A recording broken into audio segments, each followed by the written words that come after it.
श्री शिवाय नमस्तुभ्यं। दोस्तों, जैसा कि आप सभी लोग जानते हैं कि 19 जून 2026 यानी शुक्रवार को पड़ रही है ज्येष्ठ मास की शुक्ल पक्ष पंचमी तिथि। और दोस्तों, यह वो तिथि है जो ज्येष्ठ में पड़ने वाली सबसे बड़ी तिथि है, क्योंकि यह शुक्रवार के दिन पड़ रही है और इसका बहुत ही बड़ा और विशेष महत्व होता है। पूज्य गुरु जी ने कहा है कि अगर कभी भी मौका लग जाए और ज्येष्ठ मास की पंचमी तिथि शुक्रवार को पड़ जाए तो आप लोगों को एक छुटकी काला तिल वाला उपाय तो अवश्य ही करना चाहिए। इन दोनों का संयोग बहुत कम आता है और इसी के साथ में गुरु जी ने अपनी शिव पुराण कथा में बताया है कि इस दिन आपको एक छुटकी काला तिल वाला उपाय तो आपको अवश्य ही करना चाहिए, क्योंकि ऐसा दिन पूरे साल में सिर्फ एक ही बार आता है। और दोस्तों, आप सभी लोग जानते हो कि शुक्रवार पंचमी तिथि का अगर सबसे बड़ा कोई उपाय है तो एक छुटकी काला तिल वाला उपाय है। तो दोस्तों, शुक्रवार पंचमी तिथि के दिन आप लोगों को इस एक छुटकी काला तिल वाला उपाय को जरूर करना है। बहुत सारे लोग होंगे जिन लोगों ने इस उपाय को ना किया, मतलब पूरा महीना निकल गया, उन्होंने किसी भी दिन इस एक चुटकी काला तिल वाला उपाय को ना किया हो। पर दोस्तों, आपके पास एक आखिरी मौका बचा हुआ है जो कि 19 जून शुक्रवार पंचमी तिथि के दिन है। तो इस दिन आप लोगों को इस वाले उपाय को जरूर कर लेना है। भले ही आपने पूरे महीने भर इस उपाय को ना किया हो, पर अगर आप इस ज्येष्ठ मास के शुक्रवार पंचमी तिथि के दिन अगर इस वाले उपाय को कर लिया तो आपको इस उपाय को करने का वो फल मिलेगा जिसकी आपने कभी कल्पना भी नहीं करी होगी। इसीलिए आप लोग इस वाले उपाय को एक बार जरूर कर लेना है, ताकि आप लोगों के हाथ से ये मौका ना जा सके और आपको इस उपाय को करने का फल मिल सके। दोस्तों, ये उपाय पंडित जी ने अपनी अभी के ही श्री शिव महापुराण की कथा में बताया है, जिस उपाय को आज हम आपको बहुत अच्छे से समझाने वाले हैं। वीडियो को देखने के बाद इस उपाय को समझने के लिए आपको कोई और वीडियो को देखने की जरूरत नहीं पड़ेगी। तो चलिए दोस्तों, उपाय को शुरू करते हैं। देखिए, ये इस पुरुषोत्तम मास के शुक्रवार पंचमी तिथि के दिन ये इतना खास होता है, इतना महत्वपूर्ण होता है, देखा गया है। कभी कभी बड़े बड़े पूजा पाठ अनुष्ठान से जो मनोकामना पूर्ण नहीं होते, वो पुरुषोत्तम मास के शुक्रवार पंचमी तिथि के दिन एक छोटे से उपाय करने से ही आपकी मनोकामना पूर्ण हो जाती है। और बहुत सारे लोगों ने इस उपाय को किया भी है और उनको इसको करने का फल भी जरूर मिला है। अगर आप लोग भी इस उपाय को करना चाहते हैं तो आप इस उपाय को पहले अच्छे से समझ लेना, सुन लेना, उसके बाद करना। आपको इस उपाय का फल जरूर मिलेगा। और इस उपाय को कर लेने से आपके घर में चाहे किसी भी प्रकार की दुख और समस्या क्यों ना चल रही हो, आपको उसका कारण भी नहीं पता है कि भाई ये समस्या किस कारण से चल रही है। उसका कुछ भी कारण हो सकता है, जैसे पितृदोष हो सकता है, किसी भी तरह का मंगल दोष भी हो सकता है। तो इस दिन आप लोगों को ये वाला उपाय कर लेना है। ये एक ऐसा उपाय है जिस उपाय को अगर किसी विशेष दिन पर किया जाए तो भाई उस विशेष दिन का जो है वो तो हमें मिलता ही मिलता है। और हमने उस दिन पर इस उपाय को किया है तो हमें उससे भी बड़ा फल मिलता है, और फल बहुत जल्दी मिलता है, क्योंकि आप इस उपाय को बहुत ही बड़े और विशेष दिन पर कर रहे हो। तो चलिए अब उपाय के बारे में बात करते हैं। उससे पहले आप लोगों को ये जानना आवश्यक है कि आखिर ये उपाय किस समय करना है, किसको करना है और कैसे करना है। तो चलिए हम आगे आपको वीडियो में एक एक करके बता देते हैं। लेकिन उससे पहले अगर आप लोग हमारे चैनल पर पहली बार आए हैं या फिर मेरी आवाज आज पहली बार सुन रहे हैं तो हमारे चैनल को सब्सक्राइब जरूर कर लेना और इस वीडियो को लाइक करके कमेंट बॉक्स में श्री शिवाय नमस्तुभयम ओम नमः शिवाय जरूर टाइप कर देना।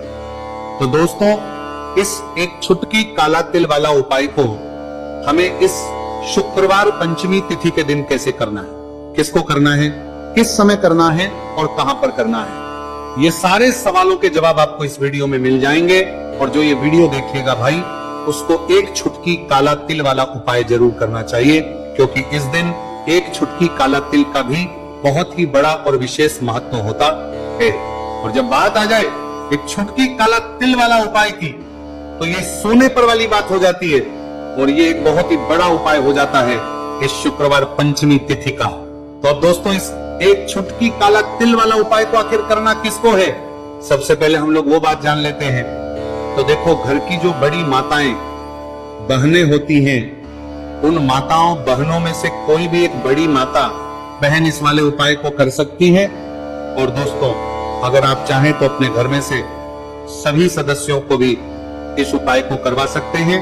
अगर किसी व्यक्ति की खुद की कोई मनोकामना है, खुद की कोई दुख और परेशानी है जो कि वो अपने लिए ही करना चाहता है, इस वाले उपाय को तो वो खुद अपने लिए भी कर सकता है। बाकी अगर कोई घर में से ऐसा है जो कि अपने पूरे घर परिवार की सुख और शांति के लिए ये वाला उपाय करना चाहता है तो भाई वो भी कर सकता है, उसमें भी कोई दिक्कत वाली बात नहीं है। कहने का मतलब यह है कि इस उपाय को हर एक सदस्य भी कर सकता है और पूरे घर परिवार के सदस्य के लिए घर की बड़ी बहनों में से कोई एक माता बहन भी कर सकती है। माताएं बहनें अगर घर में उपस्थित ना हो या वो ये वाला उपाय ना कर पा रही हो तो फिर घर का कोई बड़ा सदस्य भी इस एक छुटकी काला तिल वाला उपाय को कर सकता है, चाहे फिर वो पुरुष ही क्यों ना हो, उसमें कोई भी दिक्कत वाली बात नहीं है। अब दोस्तों जो अगला प्रश्न निकल कर आता है वह ये आता है इस उपाय को लेकर कि आखिर इस उपाय को हमें किस समय करना है, सुबह के समय करना है कि शाम के समय करना है। तो देखो इस वाले उपाय को आप लोग सुबह भी कर सकते हो और शाम के समय प्रदोष काल में भी कर सकते हो। अब अगर आप पूछो कि भाई सबसे उत्तम समय कौन सा रहेगा इस एक छुटकी काला तिल वाला उपाय को करने का, तो हम आपसे बस यही कहेंगे कि इस उपाय को आप सुबह के समय करेंगे तो ज्यादा बेहतर होगा। बाकी अगर प्रदोष काल शाम के समय भी करेंगे तो भी अच्छा होगा, उसमें कोई भी दिक्कत वाली बात नहीं है। तो अब दोस्तों जो अगली सबसे बड़ी और महत्वपूर्ण बात आती है वह ये आती है कि सुबह अगर हम उपाय को करेंगे तो हमें कितने बजे से लेकर कितने बजे तक के बीच में करना है, और शाम के समय प्रदोष काल में करेंगे तो हमें कितने बजे से लेकर कितने बजे के बीच में करना है। तो देखो सुबह जितनी जल्दी हो सके आप उपाय को करने की कोशिश करना। बाकी अगर किसी कारणवश लेट भी हो जाओ, थोड़ी देर भी हो जाए, तो 10 या 11 बजे तक भी आप उपाय कर लेना, पर 12 बजे से ज्यादा देरी ना हो, ठीक है, इस बात का ध्यान रखना। उसके बाद में दोस्तों अगर किस समय प्रदोष काल की बात करें, प्रदोष काल का जो समय है होता है वो शाम के 6 बजे से शुरू हो जाता है। मतलब शाम के 6 बजे से लेकर 7 बजे के बीच का जो समय होता है यह समय प्रदोष काल का समय होता है। तो आप इस उपाय को 7 या 8 बजे के बीच में भी कर सकते हो। मतलब शाम के 6 बजे से रात 8 बजे के बीच में आप कभी भी इस वाले उपाय को कर सकते हो, उसमें कोई भी दिक्कत वाली बात नहीं है। देखिए आज के इस पूरे वीडियो में हम आपको 3 चमत्कारिक उपाय बताने वाले हैं। ये तीनों ही उपाय बहुत खास और बहुत ही विशेष होने वाले हैं। तो चलिए दोस्तों जान लेते हैं गुरुजी द्वारा बताए गए पहले उपाय के बारे में। देखिए ये उपाय आपको अपने परिवार के लिए करना है। यदि आप चाहते हैं कि आपका परिवार का प्रत्येक सदस्य तरक्की करे, उन्हें हर कार्य में सफलता की प्राप्ति हो, तो आपको ये उपाय करना है। तो देखिए इस उपाय को करने के लिए आपको एक आटे का दीपक लेना है। आपको अपने ही घर पर एक एक आटे का दीपक प्रकार से तैयार कर लेना है। अब देखिए दोस्तों इस प्रकार से आटे का दीपक तैयार करने के बाद इसी के साथ में आपको एक चुटकी हल्दी भी लेनी होगी।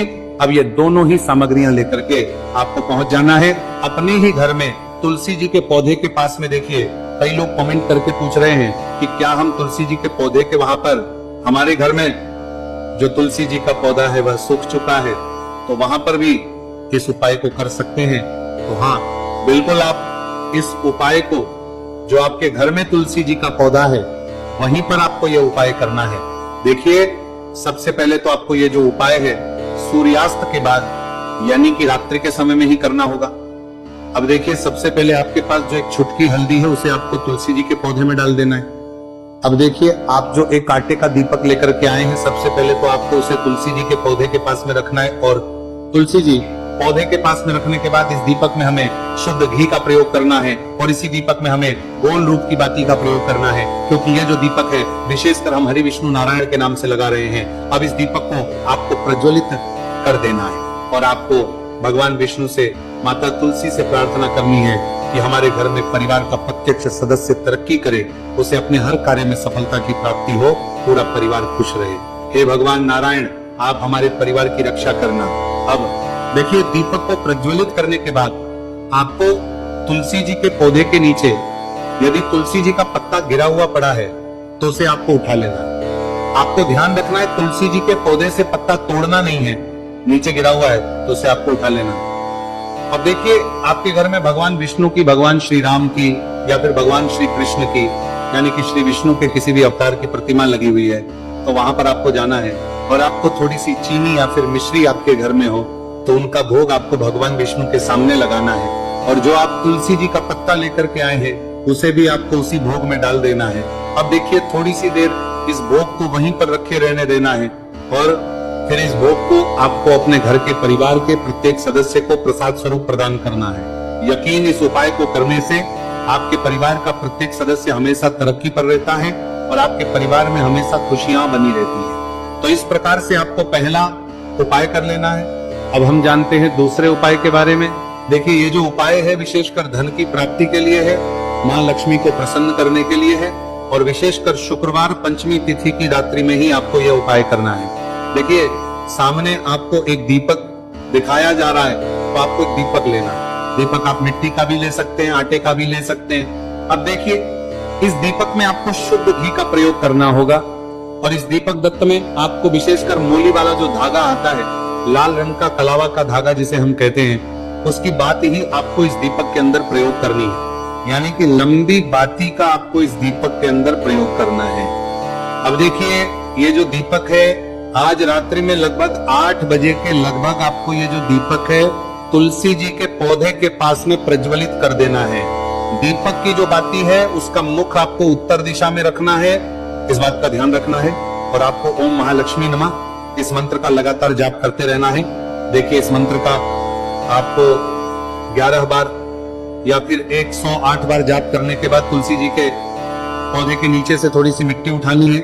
देखिए, आपको पता है कि अभी पुरुषोत्तम के पवित्र दिन चल रहे हैं, और पुरुषोत्तम मास के दिनों में यदि आप शुक्रवार पंचमी तिथि के दिन तुलसी जी की मिट्टी रात्रि के समय में लेते हैं, तो इससे आपके जीवन के जो सारे संकट है वह समाप्त होते हैं।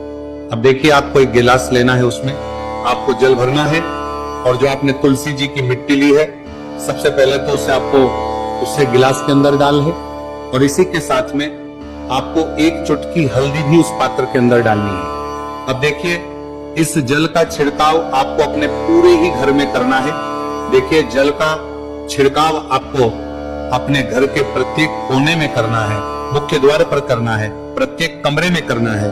केवल अशुद्ध स्थानों को आपको छोड़ना है, बाकी आपको प्रत्येक कोने में, प्रत्येक कमरे में जहां आप धन रखते हैं, चाहे रसोई घर हो, वहां पर आपको इस जल का छिड़काव करना है। और जल का छिड़काव करते समय आपके मन में यही भाव रहना चाहिए कि माता लक्ष्मी की कृपा से हमारे जीवन में हमेशा धन धान्य के भंडार भरे रहे, और जीवन में जो भी संकट है, कष्ट है, वो सभी दूर हो। इस प्रकार से कामना करते हुए सुंदर भाव के साथ आपको ये उपाय करना है। देखिए, इस उपाय को करने से घर का जो दुर्भाग्य है वो दूर होता है। तो इसीलिए आपको शुक्रवार पंचमी तिथि की दिव्य रात्रि में यह उपाय करना है। अब दोस्तों, हम बात कर लेते हैं तीसरे विशेष और अंतिम उपाय के बारे में। देखिए, इस साल आप उपाय के माध्यम से भगवान विष्णु और माता लक्ष्मी दोनों ही प्रसन्न होने वाले हैं। तो देखिए, इस उपाय को करने के लिए सबसे पहले तो आपको दीपक लेने हैं। दीपक आपको 2 लेने होंगे। आप चाहे तो दोनों ही दीपक मिट्टी के भी ले सकते हैं, दोनों ही दीपक शुद्ध आटा मढ़कर उनके भी तैयार कर सकते हैं। अब देखिए, दोनों ही दीपक के अंदर आपको शुद्ध घी का प्रयोग करना होगा। अब देखिए, 2 दीपक हैं, उनमें से आपको एक दीपक के अंदर गोल बाती का प्रयोग करना है, और एक दीपक में आपको लंबी बाती का प्रयोग करना है। देखिए, लंबी बाती वाले दीपक के अंदर आपको लाल बाती का प्रयोग करना है। जो मोली वाला धागा आता है कलावा का, उसी की बाती का आपको प्रयोग करना है। अब देखिए, इसी के साथ में आपको एक चुटकी हल्दी लेनी है, और एक चुटकी आपको काले तिल लेने हैं। अब देखिए दोस्तों, ये उपाय भी आपको विशेषकर रात्रि के समय में ही करना होगा। तो देखिए, सबसे पहले तो आपको ये जो सभी सामग्रियां हैं तुलसी जी के पौधे के पास में लेकर के पहुंचना है। देखिए, आपके पास जो गोल बाती का दीपक है, इसे आपको तुलसी जी के पौधे के पास में प्रज्वलित करना है। ओम नमो भगवते वासुदेवाय नमः इस मंत्र का जाप करते हुए। अब देखिए, आपके पास जो काले तिल है, उन्हें आपको अपने सीधे हाथ में रखना है, और आपके जीवन में जो भी समस्या है, परेशानियां है, जीवन में जो भी संकट है, बाधाएं, उन सभी को दूर करने की आपको प्रार्थना करनी है। और ये जो काले तिल है, आपको उससे जलते हुए दीपक के अंदर डाल देने हैं। तो देखिए, इस प्रकार से हमने ये जो गोल बाती का दीपक है, भगवान विष्णु के निमित्त प्रज्वलित किया है। अब देखिए दोस्तों, आपके पास जो लंबी बाती का दीपक है, और आपके पास जो एक चुटकी हल्दी है, इन दोनों को आपको अपने घर के मंदिर में लेकर के पहुंचना है। देखिए, आपके घर के मंदिर में जो माता लक्ष्मी की तस्वीर है, या फिर माता लक्ष्मी के किसी भी स्वरूप की तस्वीर है, प्रतिमाएं हैं, तो सबसे पहले तो के सामने आपको ये दीपक रखना है। दीपक के नीचे आपको चावल या फिर अनाज के कुछ दाने अवश्य ही रखना है। देखिए, सबसे पहले तो आपको ये जो दीपक है, इसे माता लक्ष्मी जी के सामने प्रज्वलित कर देना है। अब देखिए, आपके पास जो एक चुटकी हल्दी है, इसे आपको जलते हुए दीपक के अंदर डाल देना है, और आपको ओम महालक्ष्मी नमः या फिर ओम नमो भगवते वासुदेवाय इस मंत्र का जाप करना है। माता लक्ष्मी से आपको प्रार्थना करनी है कि जीवन से जो भी दुर्भाग्य है, दरिद्रता है, उन्हें आप समाप्त करें और हमारे घर में हमेशा सुख, शांति और समृद्धि बनी रहे। इस प्रकार से आपको कामना करनी है। तो देखिए दोस्तों, इस प्रकार से आज के इस वीडियो में हमने आपको शुक्रवार पंचमी तिथि की रात्रि में किए जाने वाले 3 महा उपाय बताने का प्रयास किया है। जो भी आपके लिए उचित है, सरल है, उसे आप कर सकते हैं। तो दोस्तों, ये थे पूज्य गुरु जी द्वारा बताए गए कुछ बहुत ही खास उपाय। अगर आपको जानकारी अच्छी लगी हो तो वीडियो लाइक करिएगा। मिलते हैं फिर एक नए वीडियो के साथ। श्री शिवाय नमस्तु भयम। पूरे साल भर इस उपाय को ना किया हो, पर अगर आपने इस मार्गशीर्ष महीने में, तो आपको इस उपाय को करने का वो फल मिलेगा जिसकी आपने कभी कल्पना भी नहीं करी होगी। इसीलिए इस हल्दी दीपक वाले उपाय को एक बार जरूर कर लेना, ताकि आप लोगों के हाथ से यह मौका ना जा सके और आपको इस उपाय को करने का फल मिल सके। दोस्तों, ये उपाय पंडित जी ने अपनी अभी की ही शिव महापुराण की कथा में बताया है, जो इस उपाय को आज हम आपको बहुत अच्छे से समझाने वाले हैं। इस वीडियो को देखने के बाद इस उपाय को समझने के लिए आपको कोई और वीडियो को देखने की जरूरत नहीं पड़ेगी। तो दोस्तों, इस उपाय को आपको कैसे करना है, कब करना है, कहां पर करना है और उपाय को करते समय आपको किन किन गलतियों को नहीं करना है और आपको किन किन बातों का ध्यान रखना है, ये सारी जानकारी हम आपको इस वीडियो में देंगे। तो चलिए भक्तों, उपायों को शुरू करते। अगर आप भी चाहते हैं कि महादेव जी का आशीर्वाद आप पर सदैव बना रहे, तो वीडियो को लाइक करें, चैनल को सब्सक्राइब करें और कमेंट बॉक्स में हर हर महादेव जरूर लिखें। तो दोस्तों, यह थे पूज्य गुरु जी द्वारा बताए गए कुछ बहुत ही खास उपाय। अगर आपको जानकारी अच्छी लगी हो तो वीडियो लाइक करिएगा। मिलते हैं फिर एक नए वीडियो के साथ। श्री शिवाय। पूरे साल भर इस उपाय को ना किया हो, पर अगर आपने इस मार्गशीर्ष महीने में, तो आपको इस उपाय को करने का वो फल मिलेगा जिसकी आपने कभी कल्पना भी नहीं करी हो। इसीलिए इस हल्दी दीपक वाले उपाय को एक बार जरूर कर लेना, ताकि आप लोगों के हाथ से यह मौका ना जा सके और आपको इस उपाय को करने का फल मिल सके। दोस्तों, ये उपाय पंडित जी ने अपनी अभी की ही शिव महापुराण की कथा में बताया है, जो इस उपाय को आज हम आपको बहुत अच्छे से समझाने वाले हैं। इस वीडियो को देखने के बाद इस उपाय को समझने के लिए आपको कोई और वीडियो को देखने की जरूरत नहीं पड़ेगी। तो दोस्तों, इस उपाय को आपको कैसे करना है, कब करना है, कहां पर करना है और उपाय को करते समय आपको किन किन गलतियों को नहीं करना है और आपको किन किन बातों का ध्यान रखना है, ये सारी जानकारी हम आपको इस वीडियो में देंगे। तो चलिए भक्तों, उपायों को शुरू करते।